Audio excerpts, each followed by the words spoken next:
Hello, and a very pleasant good day to you wherever you may be. Welcome to this special Cooperstown Bound video. Hello, Gabriel. Hi. Where today we're going back to baseball and we're going back to our all-time teams by division. And today we're going to do the NL East. The NL East. Very exciting division indeed. Mm-hmm. So we're going to jump right into it, and Gabriel's going to talk about. You ready to start with the Braves? Yes. So the teams are.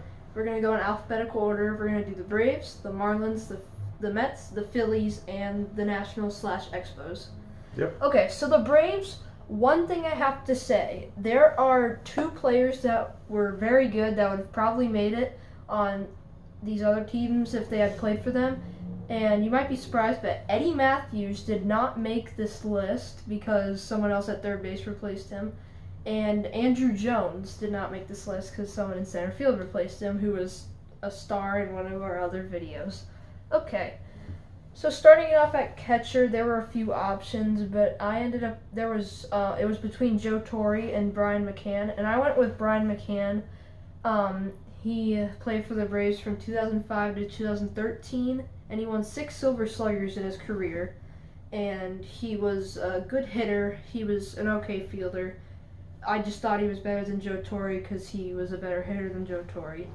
I feel like he might have been with the Braves for longer too. I don't think Joe Torre moved around quite a bit. Yeah, he went to the Cardinals and won an MVP. Yeah. Okay, so at first base, probably their face of the franchise in the 2010s, and that's my favorite player, Freddie Freeman. Freddie Freeman played from the Braves from 2010 to 2021, and he won the 2020 National League MVP. He had great seasons with the Braves in the late 2010s, posting 30 home runs, 100 RBIs, 900 OPS, almost every year. So he's going to be the choice for first base. Now for second base, a weaker position for the Braves, I went with Marcus Giles. You might not know who he is, but he played for the Braves in the steroid era from 2001 to 2006, and he posted a 917 OPS in 2003. So you can kind of see what I'm working with, as he has a 900 OPS as his highlight for his career. Well, it's better than nothing. Yeah. I feel like some of the Rays players we're looking at, it's like, ooh, he had a 778 OPS for 1 year, and that was pretty good. So yeah, and you guys will see a little bit more of this too as we get down to some of these other teams. They got a little tricky at some positions. Mm-hmm. Third base, as I was talking about, this guy replaced Eddie Matthews, and you probably know why. One of the best switch hitters of all time, and that is Chipper Jones. Larry. Chipper Jones played for those great Braves teams of the 90s, played for them from 1993 to 2012 his whole career, and won the 1999 NL MVP. He has over 400 career home runs, over 1,500 RBIs. He was an okay fielder, kind of not great, but not bad. But his hitting really did the job. He averaged 30 home runs, 90 RBIs per year, and he was their face of the franchise for a while after Greg Maddux. And at shortstop, another weaker position, I went with Jeff Blauser. He played for them from 1987 to 1997, and he won a Silver Slugger in 1997. So, Jeff Blauser. Yeah, well, see, I remember Jeff Blauser as a staple on those great Braves teams of the early 90s, particularly 91. He was their starting shortstop. Yeah, 91 when they went from worst to first from 90 to 91, and they played the Twins in that crazy World Series. I remember him being with those teams, and he was good. I mean, it's kind of like, oh, it's Jeff Blauser. He was just somebody that you recognized with Sid Bream and everybody else on those teams. Terry Pendleton. Yeah, I think Terry Pendleton was the 91 NL MVP. Yeah, I think so. Left field, another weaker position. I went with Rico Carty, who was not terrible. He had a pretty good career with the Braves since he played for them from 1963 to 1972, and he posted a 1037 OPS in 1970, and he had played 130 games, so it's not like he played 40.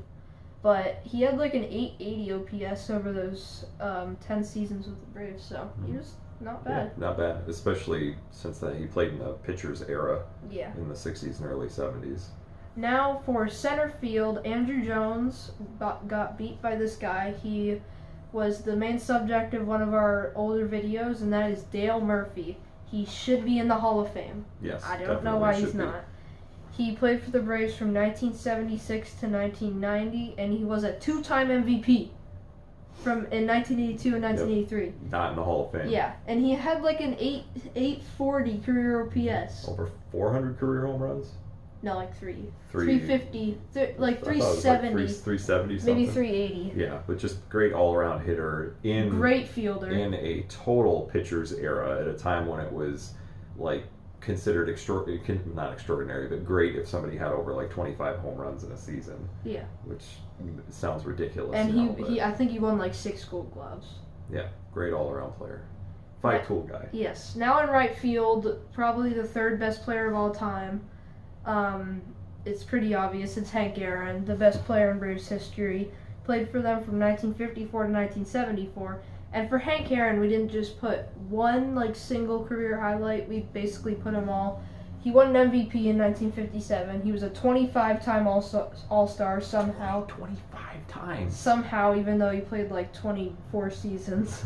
He won 3 Gold Gloves, 2 batting titles, all-time leader in RBIs with 2,297, 755 home runs, second all-time. Which is actually first all-time. Well, yeah, technically. Yeah. I know, controversial, but we think he should be So, first. I mean, he's like one of the greatest hitters of all time, so he's got to be their right field option. Now for the pitching. The starting pitcher, this wasn't too hard, although the Braves have had some good pitchers over the years. They've had Warren Spahn, John Smoltz, Tom Glavine, but the choice here was Greg Maddux.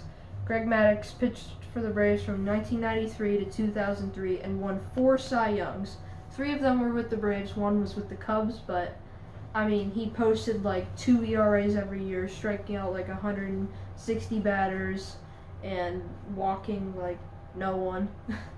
And his 95 season ranks, I think, up there with Pedro in 99 and 2000, and one of the greatest seasons of all Bob time. Gibson in 68. From a pitcher. Yeah, just awesome. Now for the bullpen, a little bit weaker, but the first guy is Craig Kimbrell, who was in the Red Sox bullpen, and he played for the Braves from 2010 to 2014, and he won the 2011 NL Rookie of the Year, as I believe he set the record for saves by a rookie in one season. And the second guy, his name is Eric O'Flaherty. He played for the Braves from 2009 to 2013, and he had a 0.98 ERA in 2011. Yeah, pretty crazy. Pretty and have you heard of Eric O'Flaherty? If you have, comment below. Okay. And you wanted to say something about Mr. Smoltz. Yeah, so John Smoltz played a few years as a Braves reliever. He started for them, and then he played as a reliever as well. So I thought that John Smoltz should be as a reliever for the Braves, but Gabriel was kind of largely responsible for this list. We argued about a little bit of it, but this was kind of up to him. So he picked Eric O'Flaherty over John Smoltz. Well, yeah, comment below. He only played 3 seasons as a reliever for the Braves, so. Yeah, but it was still 3 seasons, and he was John Smoltz. Yeah, but he's a Hall of Famer. I know. All right. So anyway, okay. We can agree to disagree, just like we know you'll agree to disagree with us. Okay, so the Miami Marlins. The next team. The exciting, the fantabulous Miami Marlins, a team with a pretty short history. Which it's funny when we do these videos, because when we did the AL East, we found that one of the hardest teams to do was the Rays. Yeah, because they didn't have a whole lot of good players. They have such a short history. And, sorry, we're just trying to get our notes to stay put here. Yeah, and we thought that the Marlins were going to be the same, and then Gabriel kind of came to me with the Marlins list, and we were like, wow, this actually really isn't that bad. Yeah, it's not that bad. In some ways, it might be just as good as the Braves, or close to the Braves starting lineup, if you take Hank Aaron out of it. Well, yeah. So, at catcher for the Marlins, probably the best all-around catcher of the 20 teens. He's up there. He's in the top 5. His rookie year was 2014, but I'd still say Joe Mauer probably. Maybe. Or Yachty. This is JT Realmuto. So he was played for the Marlins from 2014 to 2018, 2-time Silver Slugger. Just a great all-around player. surprising like speed around the Yeah, base paths probably for the a catcher. fastest catcher of all time. Maybe if you taken Craig Biggio. Yeah, so JT Real Muto, all-time Miami Marlins starting catcher. First base, this one was really easy, although he only played with them for his first 5 years in the league, but he posted a 998 OPS in 2006, and this is a young Miguel Cabrera, who played for the Marlins from '03 to '07. Of course, started his great career there before moving on to the Tigers, and we all know what he did with the Tigers, won the Triple Crown in 2012, and he's now over 500 career home runs, over 3,000 career hits, just an incredible all-around player.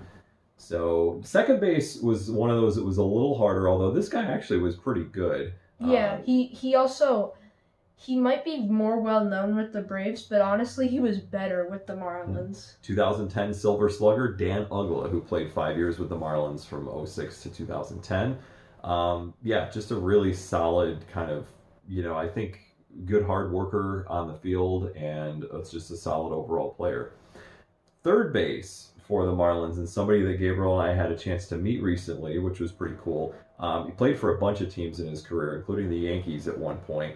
But from '93 to '98, Gary Sheffield posted great numbers for the Marlins. Now, of course, he was probably taking steroids, but we have also said that we're not going to limit these lists to just steroid players. Yeah, because the list would be kind of bad if we did. Yeah, this includes everyone out there. So Gary Sheffield played for him from '93 to '98, as I said. 1090 OPS in 1996, which I'm sure probably wasn't even tops in the league that year, because we were just starting to get into like the heart of the steroid era in '96. But yeah, definitely did well enough to win out the third base job here. Shortstop, really good all-around fielder, and the 2006 NL Rookie of the Year, and this is Hanley Ramirez. He played with the Marlins from '06 to 2012.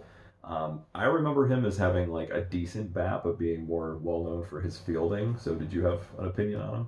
He's actually not that good of a fielder. Well, I remember him being fine in the field. He was an okay hitter. He had like 4 good years. Okay. And then he kind of just stopped. We'll agree to disagree on Hanley Ramirez. Comment below. So anyway, left field, and this is where again we kind of had to pick from, or Gabriel kind of had to pick from a list that obviously didn't include any real superstars. Although Cliff Floyd, who played with the Marlins from '97 to 2002, was, I thought, a pretty good selection here. 968 OPS in 2001. Which was probably like 20th. Probably about 20th in the league that year. Crazy. He was completely overshadowed at the time, probably even on his own team, because the Marlins were right in between World Series at this point, and they were a decent team. Other good pitchers. Center field, somebody who just played for him for 3 seasons, but he was actually a speed demon. And when Gabriel told me his steal numbers in 2003, it was like, wow. He sold 65 bases in 2003, and this is Juan Pierre in center field. So one of those guys that was definitely known more for his speed, a little bit for his glove. Didn't have a lot of power. Didn't have a huge bat at all. I think he had what, like maybe 40 career home runs or something like that. Yeah. Maybe a little bit more, but not a lot. Yeah. In right field, you guys probably know who this is, or who we're going to pick here. Early in his career with the Marlins, spent the first 8 years of his career, was known by the name Mike or Michael for the first part of his career, and then he started going by Giancarlo, and that's Mr. Stanton.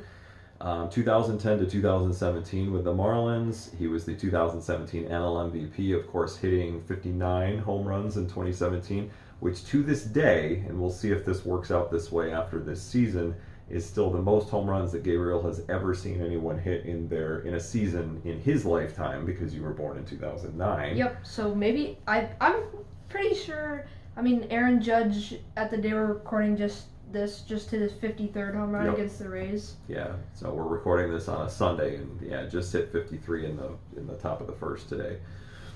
All right, now on to the pitching, and this is where this got tough. The starting pitcher not so much, but the bullpen was definitely a little harder for the Marlins. So starting pitcher Jose Fernandez, who played 4 years with the Marlins from 2013 to 2016, 2013 NL Rookie of the Year. I think it interesting that you picked him over Dontrelle Willis? He was, I mean, all the years he pitched for the Marlins, he was better than Dontrelle Willis. Dontrelle Willis was more of an iconic player, but of course Jose Fernandez passed away in 2016. But he had one of the best rookie seasons of all time, in my opinion. I mean, he struck out like 250 batters, like a one. Actually, no, I think it was like a 2.2 ERA.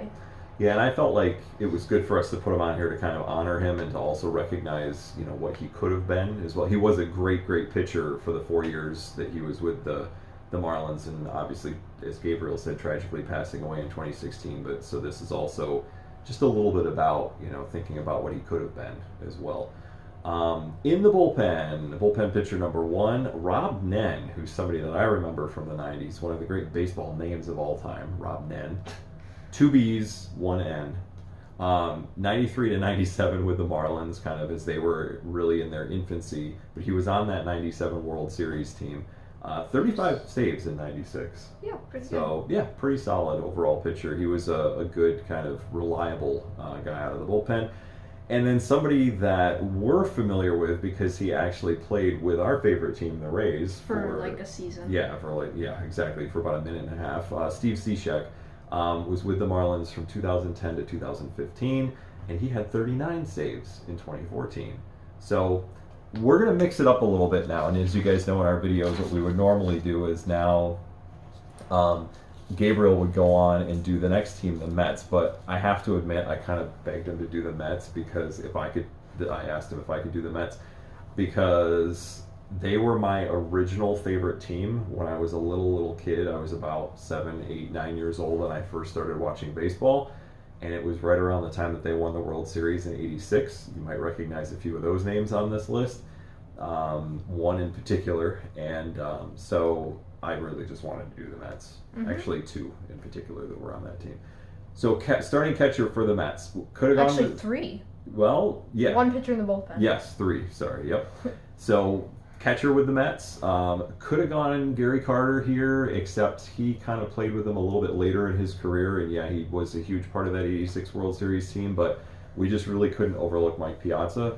Played with the Mets for 8 years, from '98 to 2005, of course, at the height of the steroid era, but he still put up just incredible numbers, especially as a catcher. As a catcher, he was putting up numbers that most other regular position players, like outfielders, would put up, and to go through all of the daily rigors and the wear and tear on his body from being a catcher and still hit like 45 home runs a year was just crazy. Yeah. So he posted a 10-12 OPS in 2000, and again, I was probably like 10th in the league that year. So at first base, yeah, one of my classic guys, Keith Hernandez, was with the Mets from '83 to '89. Went there from the Cardinals, and at the time that he went to the Mets, he was pretty widely regarded as the best overall first baseman in baseball in the early and mid-'80s. Of course, was a part of their historic '86 World Series team. He's an 11-time Gold Glove winner, and if you've seen any highlights of Keith Hernandez, like, he doesn't look like a super athletic guy. He just looks like kind of a normal-looking guy, but he was just unbelievable with the glove. And of course, hit pretty well as well. So second base was a little more difficult here. Not as many to choose from, and I know, Gabriel, you, I think, thought about this one a little bit. But this is Edgardo Alfonso, and he played with the Mets from '95 to 2002, so for 8 seasons. Posted a 967 OPS in 2000. Again, all those jacked up OPSs in the steroid era, but we felt like he put up just good enough numbers to kind of make that spot. Third base, a little more obvious here. Probably the Mets' best all-around player of, if you take Jacob deGrom out of this, 2010s? Yeah, he was probably the best Mets overall player of the late 2000s, early 2010s, and that's David Wright, who played with the Mets from '04 to 2016, 2-time Silver Slugger, really, really good all-around fielder, just a great player, and the really just kind of the true backbone of that team for so many years. At shortstop, a player who was really fun to watch because he was unbelievably fast, and he was pretty good with the glove too. So he had 2 different stints with the Mets. This is Jose Reyes. Played with him from '03 to 2011, and then again from 2016 to 2018. He stole 78 bases in 2007. Yeah. I mean, there are teams now that don't attempt 78 steals in a season, and he stole 78 bases in 2007. Like, thinking about 78 steals, it's like, oh, when did he play? Like 1985? No, he only played like 15 years ago. That's crazy. When Gabriel told me that, I couldn't believe it. So, left field now, somebody that we got to go back a little ways for, and this was almost a member of the original Mets. This was probably their best overall player on those early and mid 60s teams that were absolutely terrible. Left field goes to Cleon Jones. Cleon played with him for 13 years, from 1963 to 1975. Posted a 904 OPS in 1969 on the famous Amazing Mets 69 team that took Baltimore in the World Series in, I think, 5 games that year. 904 OPS for the late 60s was crazy good, because you were kind of at the height of a pitcher's era then. I mean, that was unheard of back then. So Cleon Jones, I would say, probably, other than their pitchers, probably the best all-around player on that early Mets team. Center field, a little easier here. Carlos Beltran played with him from 05 to 2011. 982 OPS in 2006, which was near the top of the league. Just a great power hitter on that team. And in right field, member of the 86 Mets. My favorite player at first, when I was a really little kid, he was like my first favorite player ever in baseball, and this is Darryl Strawberry. 1983 to 1990. 1983 NL Rookie of the Year. He came in as a true 5-tool player. I mean, he could just do anything he wanted to on the ball field. Of course, he had some problems off the field that kind of really cut his career short and limited him on the field. I think he could have put up insane numbers had he stayed clean in his life, but just a really great all-around player. Starting pitcher, now this is interesting because Gabriel came to me yesterday and he was like, well, one of the most obvious people on any of these lists is a starting pitcher for the Mets. And I actually paused for a second, and I don't know if you realize that I did that. So we're talking, now we didn't pick these two guys, but we got to remember the Mets have had Nolan Ryan. They've also an old guy. Yeah. Oh, actually, no, never mind. As a super young guy. And they've had Jacob deGrom. And you could make an argument that based on the last 5 or 6 years, this should be Jacob deGrom. But Gabriel went with Tom Seaver, and I have to say I do still agree. I think deGrom's got to have another good maybe 1 or 2 years before he takes over Tom Seaver. Tom Seaver, 2-time Cy Young Award winner, pitched with the Mets from 67 to 77, was absolutely their best player at the time, won a World Series with them, and I think that also gives him a slight nod over deGrom, because deGrom's, I think has been in the World Series once. Was he on 2015? Yeah, he was on the 2015 team, but didn't win. All right, relief pitcher, 1990 to 2004, John Franco, the great relief pitcher. He's actually one of the better relievers of all time. 276 saves for the Mets in those 15 years. Just an outstanding, and they kind of moved him around a little bit in the bullpen as well. The other reliever and final member of the 86 Mets on this list, Jesse Orosco, who played with the Mets from 1979 to 1987, posted a 1.47 ERA in 1983, and I remember him being really saving a lot of games and really bailing them out in the playoffs a couple times on that 86 run. So now Gabriel is going to do the final 2 teams, starting with the Phillies. Philadelphia Phillies. So, first we have their catcher, which is a pretty weak position. You could argue JT Realmuto, but I don't think he's played for long enough. This guy played for the Phillies from 1983 to 1997, and that's Darren Daulton, who posted 109 RBIs in 1992. He was an okay hitter, okay fielder, but kind of weak position for the Phillies. He's another one of these guys, though, like some of the Braves players from the early 90s. I remember him being on those great Phillies teams, like the 93 team that went to the World Series. He was just kind of a staple on that team. Now, for first base, it was between 2 guys, John Kruk and Ryan Howard. And John Kruk wasn't good for long enough, so neither was Ryan Howard, but... We did talk about John Kruk, though. Yeah. Just for a second. But Ryan Howard was so good when he was good. He played for the Phillies from 2004 to 2016, won the 2006 NL MVP. He hit 58 home runs in 2006 on those great late 2000s Phillies teams. Now for second base, a guy who played with Ryan Howard, that's Chase Utley, who played for the Phillies from 2003 to 2015, had a 976 OPS in 2007, as he was without a doubt their best second baseman of all time, and he is their second baseman. Okay. For third base, probably, without a doubt, the best player in the history of the Phillies. Played for them for his whole career, Mike Schmidt. Played for them from 1972 to 1989, won 3 MVPs, and he had over 540 career home runs in only 18 seasons, which is crazy. And won how many, like... One. No. One World Series. How many Gold Gloves? Like 12? 11. Like 11 Yeah. or 12. Is Mike Schmidt the greatest third baseman of all time? I think we said he was in our top 10 of all time video. Yeah. Yeah, he is, I think. Yeah, I think so. And he led the league in home runs like 7 times, which is an all-time record. So, obviously Mike Schmidt. And for shortstop, Jimmy Rollins, who played with Chase Utley and Ryan Howard, he played for them from 2000 to 2014 and won the 2007 NL MVP. One of the more underwhelming MVP seasons of all time, but he was great with the glove, had an okay bat. He had lots of speed, but he was their starting shortstop. He was the best option. Now for left field, we have Greg Luzinski. So left field was not a very good position for the Phillies all time, so I ended up going with Greg Luzinski, who was an okay hitter back in his day. He played for the Phillies from 1970 to 1980, and he posted a 988 OPS in 1977. Pretty crazy for the 70s. Yeah, pretty Almost good. 1,000 in this season, yeah.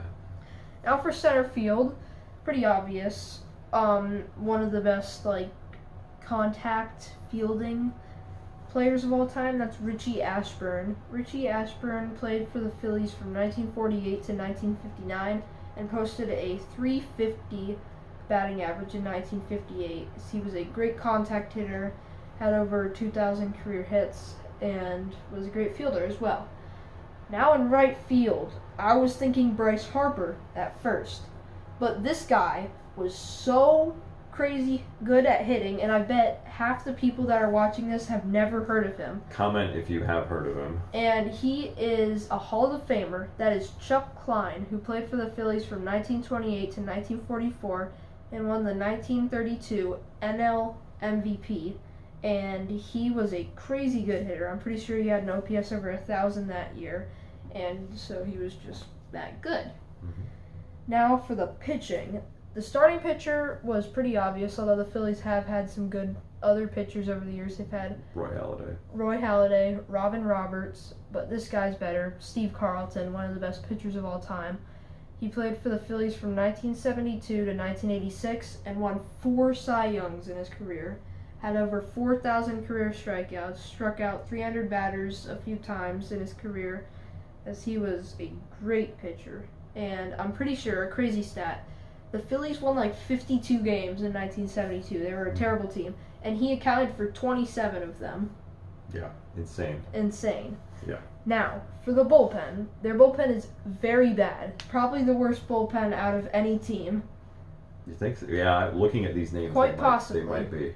Now, their first bullpen guy was a huge piece in their 1980 World Series run. Their main closer, Tug McGraw, who played for them from 1975 to 1984 and had a 1.46 ERA in 1980, as he closed out most of the games in the 1980 playoffs. And now for the second bullpen pitcher, another guy who pitched at the same time as Tug McGraw, Ron Reed, who pitched for them from 1976 to 1983, and he had 90 career saves for the Phillies. Yep.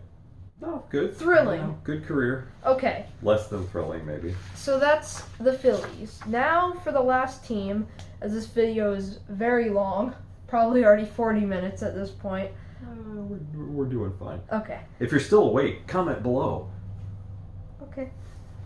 So the Washington Nationals / Expos, as most of the players for this team are Expos, but for the catcher, the guy who was mentioned for the Mets, Gary Carter, who had his best years of his career with the Nationals. He played for them from 1974 to 1984 and won five. With the Expos. Yeah. He had 5 Silver Sluggers in his career. I'm pretty sure he won 1 with the Mets, but he won 4 with the Expos. So Gary Carter, one of the best catchers of all time, and the best Expos catcher of all time. Now for first base, a guy that's forgotten by a lot of people. He was a really good power hitter in like the early steroid era. That's Andre Scalaraga, the big cat. He played for the Nationals from 1985 to 1991 and was a 2-time Silver Slugger in his career, as he had a couple seasons where I'm pretty sure he had a season with the Rockies later in his career where he had an OPS over 1,000, but with the Nationals he had multiple years with OPS over 850, so he's their choice. Now for second base, a weak position, this is Jose Vidro, who played for them in the steroid era from 1997 to 2006 and won a Silver Slugger in 2003.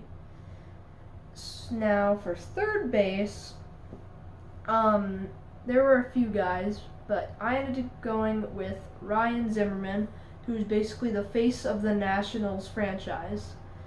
And he had played for the Nationals from 2005, which is the year they became the Nationals, all the way up to last year, 2021. And he won 2 Silver Sluggers with the team. I remember 2017 as one of his best seasons, as he had over 30 home runs, 100 RBIs, and he had a few clutch home runs in the postseason. Now, for shortstop, very current, it's Trey Turner. Now, Trey Turner, one of the fastest... No real surprise there. One of the fastest, smoothest players in baseball. Played for the Nationals from 2015 up until last year, and he had 195 hits in 2021, which led the league. He's known for his smooth slides where he just goes like that. He just comes right back up after sliding. So, Trey Turner. Left field, another very, very fast guy with a good bat. That's Tim Raines, who played for the Expos from 1979 to 1990. And you thought Juan Pierre and Jose Reyes' stolen base totals were good, but this guy stole 90 bases in 1983. That was like the height of all the Ricky Henderson and Vince Coleman, all the players who were stealing tons of bases. So, early 80s, and Tim Raines was so fast, so he had to be on this list. Now for center field, another Expo, maybe the best. Actually, no, the next guy is, but for center field, one of the best Expos players of all time, that is Andre Dawson, who played for the Expos from 1976 to 1986. He won 8 Gold Gloves in his career, and he won MVP with the Cubs, but a really good hitter with a great glove and lots of speed. So Andre Dawson is their starting center fielder. Now for right field. Now you might be thinking, oh, Bryce Harper. Well, I'm here to tell you that is not the case. The case is Vladimir Guerrero Sr., who was best with the Expos, but he played for them from 1996 to 2003 and had a 1074 OPS in 2000. He had like a 970 OPS for the Expos. Look up his numbers. They're amazing for anybody that wants to argue Bryce Harper. Yes, Bryce Harper's really, really, really good. We know that. But Vlad Guerrero really did not have a bad season for this stretch. No, and he was one of the best hitters of all time. Had absolutely no plate discipline, but somehow got on base almost every time. Yeah. And he had a cannon of an arm, one of the strongest arms of all time, and also was a great fielder. So he's going to be the choice for right field. Now for starting pitcher, there were a couple options. No, I'm just kidding. It's Max Scherzer. Well, you could say a young Pedro. Yeah, you could. Could even say a really young Randy Johnson. He played for them? Yeah, he played for the Expos, I think, for like 1 year. Am I wrong on that? I thought he did. Oh, I don't know. He did. You might be crazy. But for starting pitcher, we have Max Scherzer. Now, he pitched for the Nationals from 2015 to 2021. He has 3 Cy Youngs in his career, but won 2 of them with the Nationals. as he was one of the best pitchers of the 2010s, probably second or third best to Kershaw or Verlander. But he was a great pitcher. Now, well, he still is. But now, for the bullpen pitchers. The bullpen's not as good. The first guy's okay. The second guy you probably haven't heard of. And the first guy is Jeff Reardon, who pitched for the Expos from 1981 to 1986 and compiled 41 saves in 1985. So he was a good pitcher. Pretty widely regarded as, when I was a little kid, as one of the best relievers in baseball. Mm-hmm. Now for the second bullpen guy, that's going to be Tim Burke. He pitched for the Nationals from 1985 to 1991 and compiled a 1.19 ERA in 1987. So very, very solid. Very solid. Those are the NL East all-time teams. So, which team do you think is the strongest on here? I'd say... And I know we haven't asked that before, but I'm just curious, because there's a lot of teams that are pretty close. I'd say probably the Braves, and second would probably be the Mets. 'Cause the Mets bullpen is probably better than the Braves, but the Braves have Maddox. Yeah, and they have Hank Aaron, who beats out everyone. And Chipper, yep. Uh-huh. Yep. Cool. So, there it is. Well, thank you all so much for watching. Sorry about the length of this video. We just really get into these lists and love talking about them a lot and giving you some explanation into our thoughts. We certainly hope you've enjoyed this. We hope everyone out there is happy and healthy and well and enjoying what is becoming a very exciting baseball season that's winding down here. Be well, and we'll catch you next time.